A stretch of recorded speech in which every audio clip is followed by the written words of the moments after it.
Hey everyone, welcome back to the channel. If you're a Microsoft OneNote user, you know how annoying it can be when the app automatically capitalizes words without asking. Like turning I into I, or capitalizing the start of every sentence. It's a handy feature for some, but if it's driving you crazy, you're in the right place. In this quick tutorial, I'll walk you through how to disable auto capitalization in the 2025 version of OneNote, step by step. Let's dive in and regain control of your notes. First, make sure you have OneNote open on your computer. We're assuming you're using the desktop version for Windows, as it's the most common.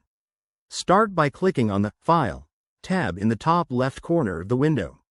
This will take you to the Backstage view, where all the settings are hiding. Next, scroll down on the left side and click on Options at the bottom.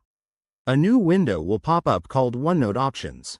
Here, you'll see a list of categories on the left. Go ahead and select Proofing. This section handles all the spelling and autocorrect features.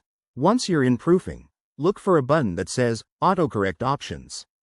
Give it a click, and another dialog box will appear. This is where the magic happens. In the Autocorrect tab, you'll see a bunch of checkboxes related to capitalization. Specifically, uncheck options like capitalize first letter of sentences or correct two initial capitals.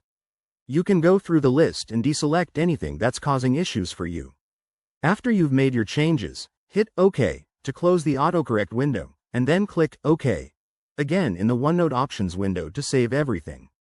Boom! Now, when you start typing in OneNote, it should stop auto-capitalizing those pesky words. Just a quick tip. If you're using OneNote on multiple devices, like a tablet or another computer, you'll need to repeat these steps on each one since settings don't always sync. This fix works great for the 2025 version, but if you're on an older one, the steps might be similar. There you have it. Simple, right? No more unwanted capitals ruining your flow. If this video helped you out, smash that like button, subscribe for more tech tips, and drop a comment below if you have any questions or other OneNote hacks you'd like to see. Thanks for watching, and I'll catch you in the next one.